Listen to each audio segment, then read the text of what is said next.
Hello, everybody. Come on in. Come on in. Tonight is the night, and I am super excited and thankful unto the Lord for this opportunity to be able to come on and to share with you. Those of you that are coming in saying you're excited, come on, keep talking to us. Chris, Janae, all right. We got to get that information up here on the screen. Those who are coming in, yes, they're coming in. They're excited. Yes, yes, yes, yes. We are so excited, excited. Hello. Somebody come on there as you're coming in. Please speak to us. Please speak to us.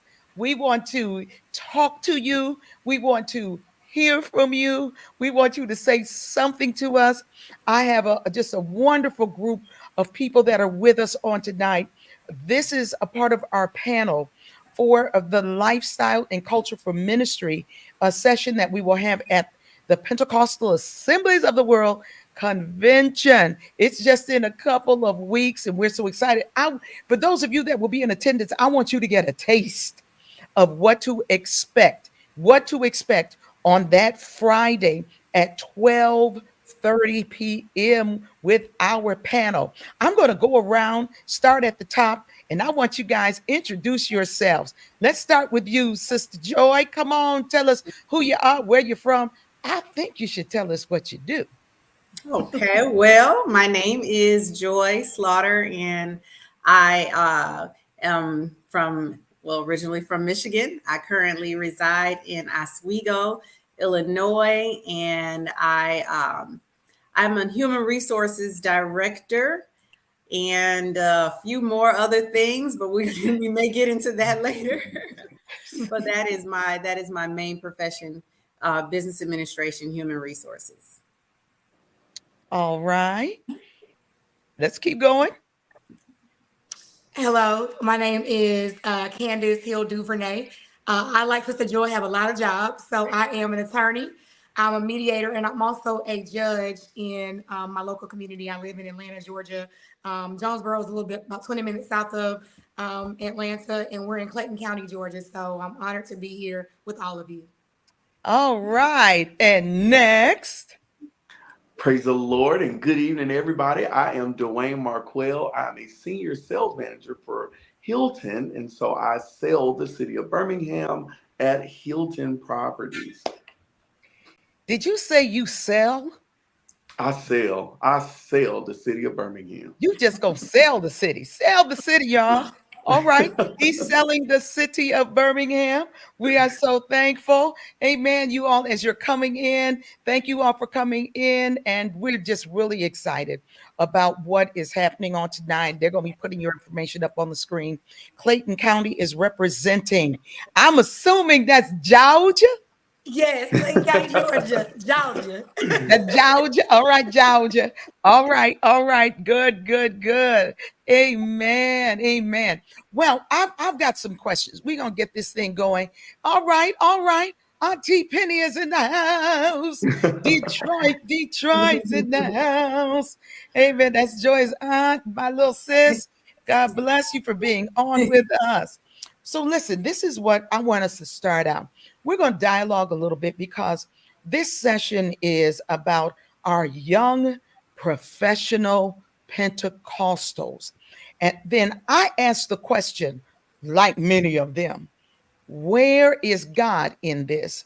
Because many times our young Pentecostal professionals, they have gotten their degrees, they are functioning in high levels on their jobs, but then when they come home to the church, they seem to be limited as to what they can do and where they can function in leadership. So we're gonna get into that a little bit tonight. I want to ask some questions, and I might pick and choose, and then we might let you just dive on in. So, your your profession and your ministry. Okay, is your profession, Judge? Is it just your profession, or do you see it as an opportunity for ministry? That's a wonderful, wonderful question.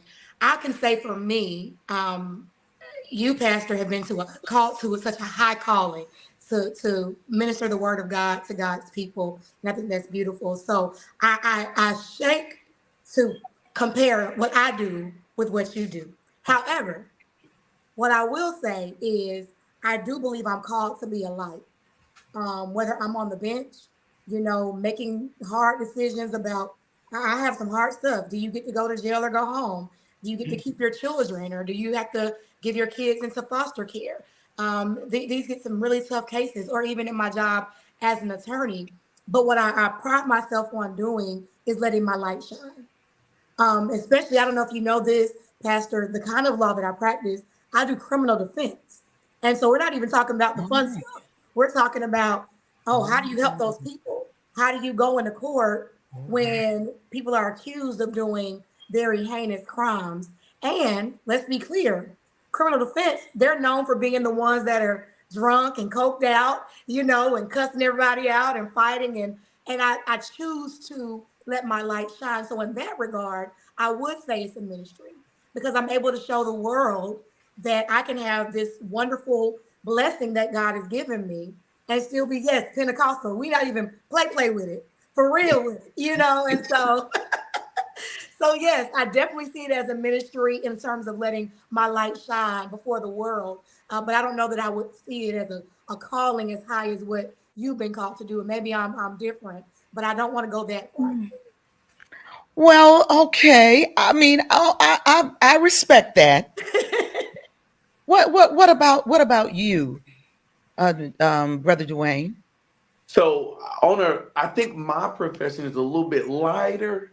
So I will just kind of coast a little bit. I just want you to come have a good time and not have to go see the judge. So I do think, though, being in the hospitality industry, I get a chance to connect with so many different people from across the globe.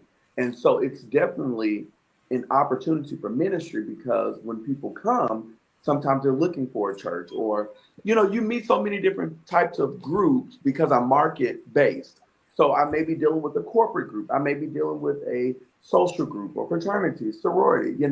So any little way that you can let your light shine, I do so. And so I do think it's definitely an opportunity for ministry. But watch this. It's not just an opportunity where I'm walking around the hotel speaking in tongues. Right. Sometimes it's just you being nice. Absolutely. Okay. Sometimes Oh. Go back. Sometimes it's what? it's just this word not really used a lot in the apostolic church, as we say. But sometimes it's just me being nice. Mhm. Sometimes it's just me standing in the lobby smiling and hugging somebody or giving a discount on a room or helping that single parent out that says, "Hey, I don't have anywhere to take my kids. I need to give them breakfast this morning." So any type of ministry that can lead somebody to the water is an opportunity for ministry. Okay. Now what about you, um, Sister Joy? You've been in this all your life. Talk to us. Come on, tell us what's going on with you and yours. So I'm probably in the in between of both Okay. Brother Dwayne McQuell and Judge Candace because there's a good side to human resources and then there's an ugly side to human resources. There's the part where you are probably everyone's favorite person when it comes to salaries and increases and offering jobs. People are looking for jobs. You're giving them, a new start depending on whatever their path, was in that particular situation. That's the good side where you're all smiles and welcome and we're glad to have you and being that nice person that my good brother here mentioned. But then you have the other side where it's not so great and you may be letting someone go and now their entire world is getting ready to change because that's their livelihood, that's their income, that's how they survive, right? And so it's not so much of a pleasant time. I think for me, I believe what God has graced me with in my profession in that particular area is a way to kind of still allow my light to shine in both scenarios. There have been times where I've had to, Okay. unfortunately, let people go. And I use that opportunity to still try to give them hope, even in delivering some not so good news. And I've even had to pray for people, as you know, non-traditional as that may be. I have, and taboo as that may be, I've can I pray with you? You know, you're going to make it. You're going to be all right. This was a decision that had to be made, but you're going to be okay. And I end up getting hugged afterwards, thanked afterwards. You know, my bosses have applauded me for how like they were distraught. And now you said they called you the next week and thanked you, but I really believe that that's the gift that God has given me, and that's just the God in me. Not even being able to take credit for it of anything of my own, but the God in me that just even allows the worst scenarios for some people to be an opportunity to minister. And as you know, Brother Dwayne said, you don't have to be speaking in tongues and let's open up the Bible and go to, it's just a kind word. It's just showing the love of God, letting them feel the love of God. So I think that there definitely is opportunity for ministry, even in professions. Okay. You already touched, probably more so, Sister Joy, about the challenges, but come on, let's elaborate, a little bit more on the challenges of merging your career. Judge, well, I don't know. You really hit that too, because that's a yeah. So okay, listen, let's get down to the nitty gritty. Have you ever had to try to put somebody away and you knew they mama? You know what's so funny? So in That's not Georgia, funny. Excuse me, guys. I'm not no, I trying to know. take it light, but I'm just asking. So strangely enough, we do know our community because judges live and work in the community where they live. You know, we're elected by our neighbors. That's right. We are, so it's not necessarily been, a friend of mine, but I have seen people in court. I saw one of my family members' baseball coach in court, and that was a strange day, But I love what Sister Joy said about being kind and what Brother Dwayne said about being kind. But what I love is in my position of power is I can be gracious. Okay. I can show mercy. I can take time, and I do this, and I know what Sister Joy said. I pray before every court session. Now, I don't go and lay hands on my staff. I don't even necessarily sometimes have an audible prayer, but this is very serious to me when I'm getting on the bench and making decisions about these for some people, life or death. Or if you don't get out of jail today, Life or death. That's true. you're not going to be able to go to work tomorrow and feed your family. And so I don't take those things lightly. And so if I'm able to show grace within the confines of the law, I absolutely do that. And so it can be a little sticky, it can be a little rough, but I do make it a point because of my moral compass. Like Brother Dwayne said, sometimes it's just the way that you show up at work. You don't have to, people know you're different. You don't have to walk around saying I'm holiness and I'm all this. Pastor Riley on a normal day have purple hair and funny nails and everything else. And if you let me, I'm gonna wear it to Baltimore as well, right? But it's gonna be on Friday, so you can go. Yeah, I think she can do that, right?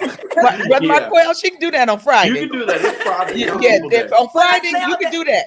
You go there. You go. Yeah. But I say all that to say, even despite of how I look on the outside, my inside is very important and is very critical to be who I've been raised to be in holiness and what I truly believe, and not shrink from that, and be able, just like they're bold to live their life the way that they want to. I'm bold to live my life the way that I've chosen to, and that's by the leading of the Lord. For you, minister, I want to make you minister, but am I going too far? Marquel? Dwayne?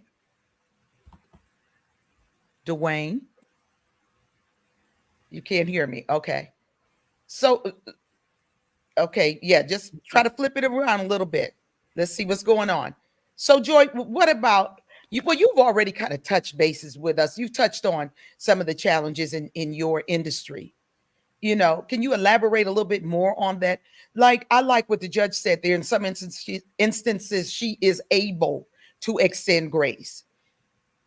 I messed up on my job. You want to fire me, but I'm gonna see you at church on Sunday. We really gonna do this? I've been down that road. Oh Lord. I have been down that road. That is a tough one. Yeah, it's tough. I don't even know if I have a direct answer for that because it's more Really? of a case by case scenario. Um, Okay. where some are able to handle that a little bit better than others. I definitely have had situations where, yeah, I may be seen at church and I'm not Woo. talking to her. I'm going to All righty. it's happened, and I just have to pray All for them right. and hope that eventually they understand the business end of it. Right. And I think that's even that can be mirrored to ministry, because how many times have people had church hurt? How many times have Real. pastors and leaders had to make decisions regarding members in the congregation, and you can't sing today, or you can't do this today, and you have to navigate through those waters. It can be tough, but that's when sometimes spiritual maturity, different people are on different levels. Absolutely. And so it happens in ministry too, where Oh there yes. is there's a business side, whether we want to admit that or not.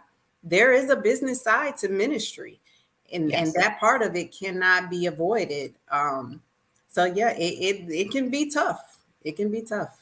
Mhm. Well, I want to know from Brother Marquell. Am I saying it right? Yes, I had ma'am. you a minister a little earlier. Brother, you know that Brother. I don't have no license and I don't want to be no bootleg preacher. All right, all right. So, Brother Marquell, for what you do, have you had experiences where your profession and your faith conflicted? And if so, how did you handle it? Whew, that's a tough one. So I have had that to happen in the hotel industry. Of course, everybody wants discounts. And so sometimes, even working on the corporate side, our organizations or those said entities will want, a discount or try to use something a certain way or try to get this done that way and try to sneak this in and sneak that in. And so for me, that's been the kind of sticky part when it comes to the faith side. I have to really hound in being honest Okay. in sales and finance.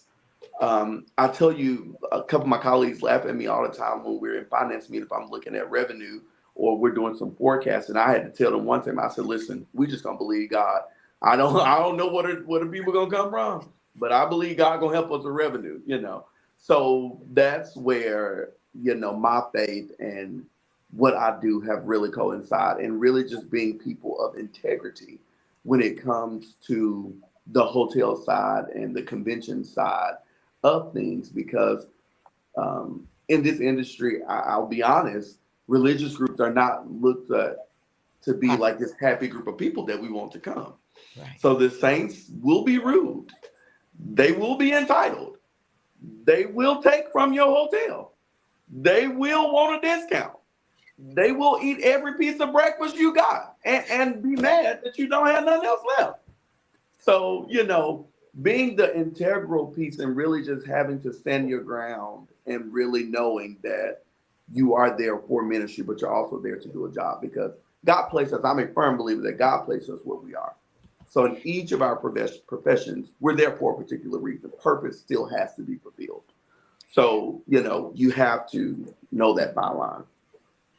Listen, and I want, first of all, I want to go just kind of piggyback on what you said. Sometimes we don't understand that when we have conferences and we going into these big, we going into these cities and these big hotels and all during our conventions, you got to watch it because church organizations are not looked upon as money makers for conventions, That's true. because even in restaurants, they make a lot of their money with drinks, Yeah. and that's not something they can factor in when they're trying to do a projection. Am I saying it the right way, That's correct. Brother Markel? To say, well, we're gonna make money from this. With us, they pretty much gonna make money on the hotel and on food. And Mm-hmm. so kind of coming in being a little arrogant doesn't help the situation at all. I'm just Amen. saying that with a lot of conventions coming up. We've got the PAW convention going to be going on at the same time. The PCAFI is going to be going on at the same time as Pilgrim is going to be going on. So as you all are preparing to go to your conventions, just keep that in mind. I do want to go to where I think it's Diantha Stafford. She had a great question. And if we could go back to her, she says, there you go, is your pastor or organization, because that's where I'm going, letting you use your gift in the body of Christ at church or in your organization? How are you using your gift, Sister Judge? You Are know, they I letting you actually judge us while you? so here's the great thing about what I do. So although I'm a judge, I'm an associate judge. So that allows me to still have my law practice. So I still handle cases. I still am a managing partner. I still mediate. And so I'm able to do a couple of different things. And I am able to advise the church with certain things. Now, remember, I do criminal defense. So a lot of my services are not necessarily used in public. But there are saints that, they have a friend or a loved one that gets in trouble and, sister, can I see you for a minute after service, and I'm happy to help the saints in that regard. I'm happy to be able to guide them in that regard. And so, yes, I am able to advise. Now, at one point I was doing some trust and estates, and I was able to share that with the saints about getting wills and, trust together. And so, although I have a niche practice area of criminal law, I am able to provide resources. I'm able to provide guidance, and even sometimes connecting people. Brother Markwell can probably relate to that, being in the hospitality. Even if he doesn't have the answer, I'm sure he has a wealth of people in his Rolodex, if y'all still use those, that he can connect with the church. And so while they may not need me to get somebody out of jail, they may need me to connect somebody with a 501c3 or a nonprofit lawyer. And so, yes, I'm my pastor in my organization, and I'm here. So I would say, yes, the PAW is excited to have young professionals. So I think it's hats off to you, Pastor Riley, for giving us this platform. Absolutely. Because I can say the PAW is because we're here. Oh, all right, all right.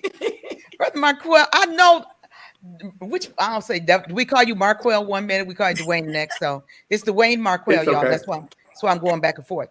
I know you don't have no problems with the Saints trying to enter, because see, we need you. See, I know that they want you to get them a hotel room for their speakers.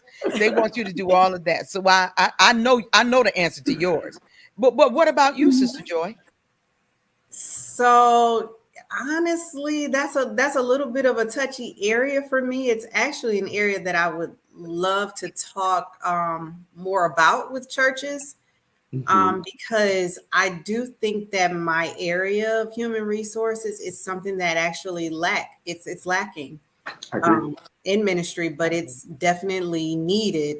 Pastor Riley and I, we've had sidebar conversations just about this particular area, because we live in a society and generation now where people don't necessarily honor, I don't even know if that's the right word, but they don't view churches the way like our forefathers, our parents, our grandparents did in the past, where the church was very sacred and there were just some things that you didn't do.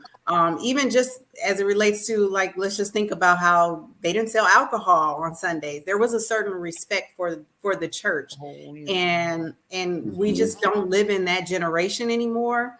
And it would be taboo back in the day to even think about suing the church. Now, no, this generation, if there are rights that are violated, you could be possibly facing a lawsuit, even as a ministry. So that is, I think every church needs a human resources department. Every church needs a handbook. Um, it's just something that you can't avoid. It's one of those things where you can either prepare for it, put those things in place now.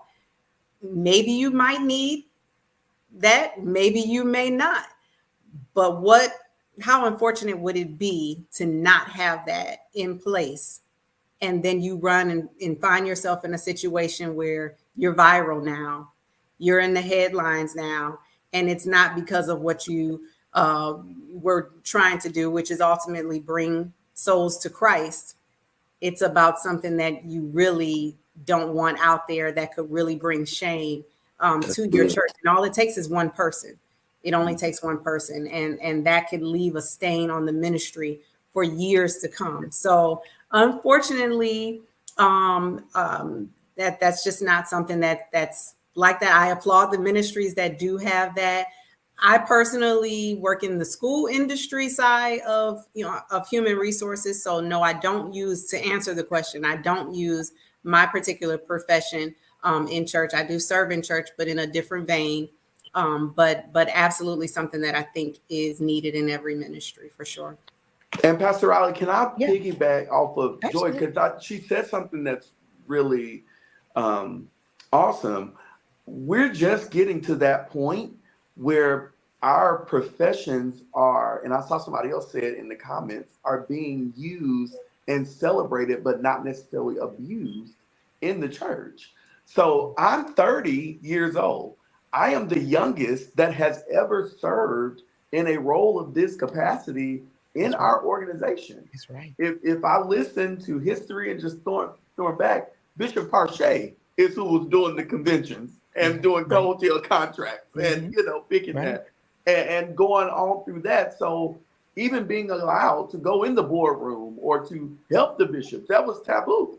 So to have someone now, I celebrate our presiding bishop for even thinking to trust me and to look at me to say, hey, you can handle this, it's awesome. But we also have people like Pastor Riley who have served, even the young people, like the judge said, to bring this platform to say, hey, they're here and they want to be used. So I celebrate you, and I totally agree when you say some things are needed, and we have to have that conversation and address the white elephant in the room. Well, did you face any opposition for being so young in this position? Where they Daily. okay, he didn't say he said, well, one time, see that there one time, what happened that one time. He said, daily, Daily. I shall. Okay. That's what it is. But I tell people, and it's funny, both of them can talk about it with their professions. We talk about racism and prejudice, but two things that are prevalent in the church, and I don't want to veer off, but ageism and sexism. Absolutely. It's real. It's real. Absolutely. And a lot of times I'm still looked at as, that's just the little boy that's helping with the hotels. Not necessarily knowing, hey, no, this is a whole corporate senior sales manager for a Fortune 500 hospitality company. Hilton is major. I don't work for a franchise. I work for, Hilton. So absolutely, to answer your question. So, Judge, how do we bridge the gap? How do we bridge the gap? And I love you hit it. Within the church, what is really true is ageism and sexism. And I came up in a generation where both of those were quite prevalent. For those who don't know, I was the second female vice president for the IPYPU. It was over at that time, we were like 80, high 80 some odd year old organization. High 80s, not 90s yet, 90-year-old organization. The organization was 100 years old before a female was ever voted in as the president. There you go. And I do believe it more so, not the ageism with that, but that was sexism. Absolutely. Okay. But you all have, you are more, you're professionals on different levels than what we were in my generation. My generation, it was a big deal to go to college and have a degree. You had a bachelor's degree, you were it. Then you went on and got the master's. Oh my God. We knew a few attorneys. That was challenging because you had so many pastors who still felt that you couldn't be saved and practice law Wow. because they didn't understand the totality of law. Right. That they said all they went to in their mind was criminal law. Mm-hmm.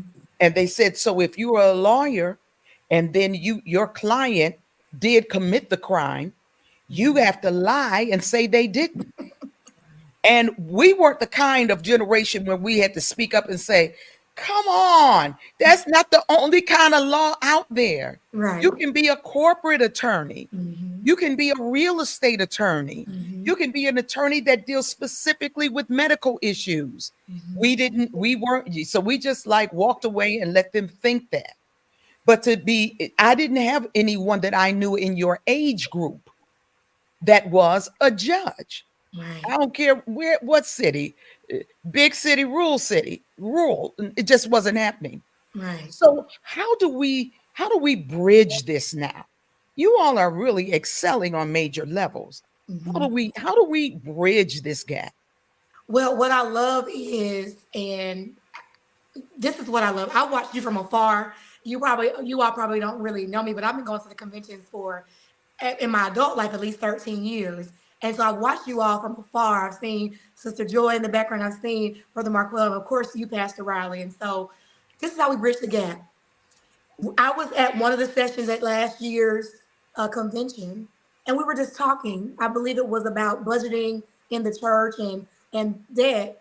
And what you did, Pastor, was, I think somebody mentioned that I was a judge, and you didn't look at me like, You said, sister, can I meet you for a moment? And you invited me in, and we talked. We had a brief moment, and you said, give me your card, because I know you're so busy at the convention. This is my sister being funny. Lawyers, but no, we're not. So Ask who was the liar. Lawyers. Okay, that's your sister. Okay, because I was like, funny. ooh, No, somebody she's throwing funny. shade up She's in here. And she goes to the convention with me regularly as well. But what you did, Pastor Riley, you bridged the gap by reaching out and saying, hey, this is what we're doing. Will you be a part? And I was honored, because you're right. And let me say this. You're right about the idea that criminal defense lawyers have to lie. But guess what I do? I tell my clients, if there's anything that I'm never going to lie for you, I'm never going to lose my witness. I'm never going to lose my bar license. I'm never going to lose my name for any one case.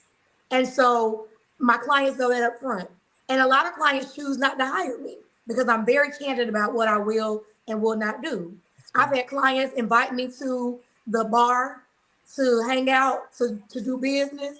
I don't go where y'all go, and I don't drink what y'all drink, and I don't do what you all do. And so I think you bridge the gap by just allowing us, trusting us to do what y'all taught us to do. Is that right, Brother Marcus? Trusting us, you taught us to be able to be a light in the world, to be in the world, but not of the world. You told us to go to school and be able to invite friends to church. You told us that we could be saved and get education. Y'all trusted us to do it. Now let us do it. Let us come to your platform and be who you raised us to be, right? Let us go into the world and defend with honor and integrity. Let us show up on Sunday morning and tithe from these big checks that we're getting. Praise the Lord. Okay, so give us an opportunity to be who you raised us to be. And the more you allow us to share and you allow our young people to see that it can be done, the more they'll do it. Ooh, I like that. Y'all let them tithe from the big checks. Did you hear? Big checks. Big checks. Oh, come on now. Oh, now. What say you, Big Check Joy? Look, I'm like all of that, all of that. But yeah, conversation is really where it starts. I actually just had a conversation with a pastor recently, and one thing that he mentioned, and we weren't even really talking about this, but he was talking about the millennial generation, and he was talking about his ministry and said that one area we were rated let's listen. One area where we were rated very low in, where we scored very low in, was giving the millennial generation an opportunity to speak into some of the things that are happening at the church. So the main thing that stood out, the first thing that stood out, I guess I should say, from that statement is we were rated. So that we have to get to the point. That's not just surveys, pollings. That's not just something for the outside industry, for the secular industry. That's what I was going to That's say. something we have to do in the church. You have to know what those that are sitting in those seats are thinking. And so that stood out to me like, wow, you did a survey of the church.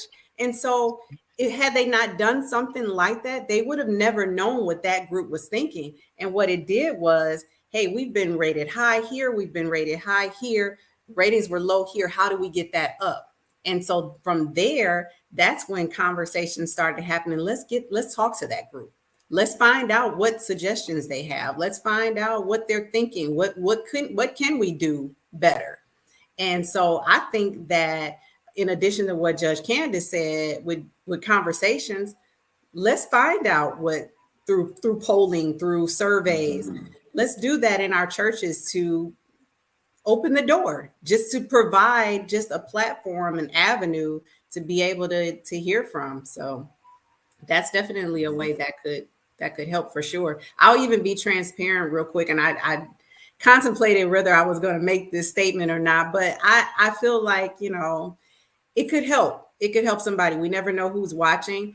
And when I was about 19, I was still in college, about 19, 20. No, actually, I just graduated. I'm sorry. I just graduated, got my degree in business administration with the specialization in human resource. And I actually offered to a ministry where I saw a need. Because a lot of times we've always heard when you see the things that are wrong, sometimes that means that you're the answer to it. You have the answer to it. And so I saw some things that could have been better. I saw the need for a human resources area. I put together a PowerPoint presentation. And at that time, that's not something that was really being done in the church.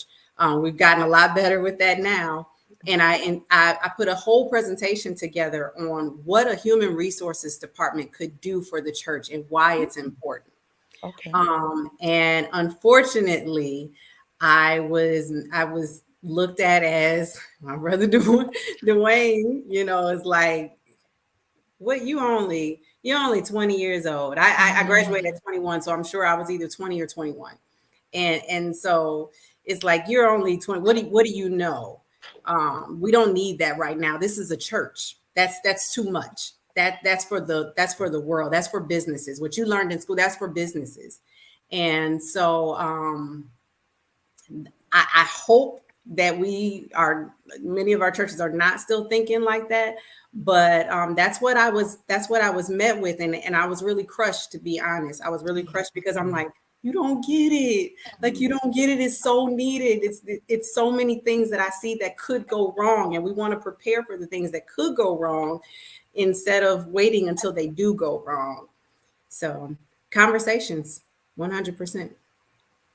That is so important. I think that we have to listen. I often tell people that when we are trying to merge generations, that two things have got to happen. The younger generation has to have respect for the older generation. Absolutely. Because I'm a part of the older generation. We've paved the way. Okay. But at the same time, the older generation has to be willing to listen to the younger generation. Because in reality, what we should be striving for is that our ceiling should be your floor. That's good. Our ceiling, that's what you should be standing on top of. That's good. It should be your floor. And it cannot happen unless we come together, that you respect those before you, and that those who have gone before, you don't know it all. We don't know it all. Mhm. Because I learn a lot of things from younger people. Mhm. And sometimes I purposely enjoy it. I'll tell you, I purposely ask, give me the other perspective, because I see it this way, and this is crazy. What's up with how you all are seeing it? We have to be able to, we gotta respect each other. I see a dear friend of mine, Pastor Keel, saying intergenerational engagement promotes legacy. That's good. Good, Amen. good, good. Intergenerational engagement promotes legacy. You Mhm. know, we don't have it all by ourselves. We didn't do it all by ourselves. There is someone, I believe it's Kimberly Robinson. Kimberly Robinson, I don't know if I know you personally. I'm sure you know who I am. You That's put in there Kimberly about, Kennedy. oh, Kim, That's oh, her okay. married name is Robinson. That's a Oh, that's my Kennedy. kid. That's my Kimberly. So Lumpkin, Evangelist Lumpkin from Michigan in Northern District Council. You were talking about your aunt. So here's the history of that. Kimberly, for the longest, I only knew that when I was in office, that I was the first elected president, female president for the young people. And that's that history there with Michigan Northern District Council. I was the first female to be elected. But then someone that knew the history said, you're the first female to be elected, but you're not the first female to serve. Mm, Mm. Because Evangelist Lumpkin was the vice president under the late Bishop Benny Moore. mm, And while he was serving in the Northern District Council as the Young People's president, he was called to the Pacific Northwest to pastor. He went, which left the office open. Evangelist Lumpkin, they moved her up and she filled the spot. Y'all got it? Wow. yes. So even though it was correct, I was the first one to be elected, but I Right. was not the first one to serve. And once I found that out, and I'm younger person, I was still in office, so I was in my 30s. I set aside one of our council evenings, Wow. invited her to come Mm.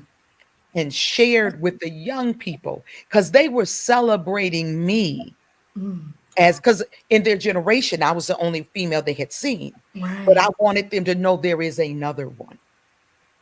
And I had her come, we gave her a plaque, we celebrated her, and I let everybody know, young folks, thank you for what you're doing for me, but I'm still standing on her shoulders. Wow. She paved the way. She was the first one to ever sit in that seat.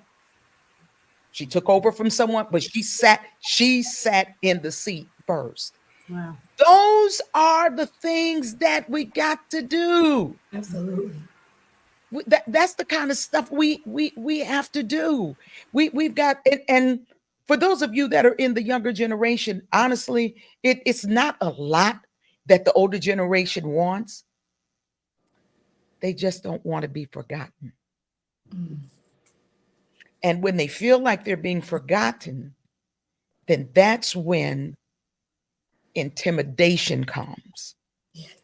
And instead of trying to um, do intergenerational, as Pastor Keel said, to create legacy, that's when the division comes. Mhm. Yeah. Wow. Yeah. You're I, teaching us. I really pray that this begins the dialogue with us saying, come on, let's come together. Mm-hmm. It's not us against them. It's not them against us. It's let's work together. There are things that I can share with you from wisdom and experience. And Joy knows sometimes she probably get tired. I'm giving her give her all the tea. Okay. But you have the strength to go out and get some of the things that I share that history with to get some of that stuff done. Mhm. Come on, Brother Markwell. They didn't. They wasn't working like you working. They You know weren't what? working. We were in a They meeting. I don't weren't know if working you like you working. remember. We were in a staff meeting in Indianapolis, and I was getting so frustrated about something. And we took a break, and you pulled me out of the room. Judge, she did me the same way. She pulled me out of the room, and she said to me, she said, "Hey, don't give up on us." Wow. Now, normally you'd hear, "Hey, we're not gonna give up on you," or "Keep going," or "Keep." No, Right. Pastor Riley told me, she said, "Don't give up on us." She said, "You go in there in that room, you fix your face, and you keep fighting for what you know is right." So I Yes. celebrate her for that. Yes. And I hope you know you have a lot of respect. You have a lot of respect. You have earned the respect because you've shown us what you can do. Sometimes people of God, that's all they want. You just show us what you're working with. That's all. And we have to really strive to understand each other. That's right. I am just so excited about so many of you that have come on and all of these amazing comments that you are making and the encouragement that you are giving us. And I want this to be, I'm not going to go much further because I want this to be something that stimulates you to make sure when you are at the PAW convention that you make your way to room 318 in the convention center That's on right. Sunday. I mean, excuse me, on Friday, Friday, Right. July the, what is it, 25th, 26. 26th. I'm looking at my calendar. Friday, July the 26th, Mhm. 12:30. Get in that room Meet because us there. we're going, not only are we going to talk, but we're going to have questions and we're going to dialogue so we can understand one another. So Absolutely. before I conclude, I'm going to start with Sister Joy and work our way on down to the judge. And I want you to have your final remarks. Well, I just like, it's already been said. I appreciate just the opportunity to have this type of dialogue. I think we need to give Pastor Riley a new nickname and call her the bridge builder Yes. Oh, I like because that. she's brought three different professions together, and this is just not something that you see, but something that's so needed. So just thank you so much. Those of you who are watching, I hope some of you all are coming to the convention. I love to see your faces and hear some more questions, because this type of dialogue, I love this. It's refreshing. It's refreshing. So thank you so much. Yes. We can't wait to see all of you in Baltimore, Maryland. And as my friends from Baltimore say, see you in Baltimore. I got to put that D in it. See y'all in Baltimore. Absolutely. I'm so honored as well. I love the bridge builder moniker. You're definitely doing that, Pastor Riley. I can't wait to see you all in person and kind of to share and to be a part of this legacy building, this intergeneration, and being able to be bold in my profession and be able to marry the two is just so exciting. And so beautiful platform tonight. And I can't wait to continue the conversation. Oh, thank you so much. Thank you, everybody that's on. And to those of you that are watching by way of Instagram, I constantly try to remind you that the platform allows for us to stream to you, but any comments you make don't come into the chat for us to see them just yet. But I hope you've been chatting among yourselves.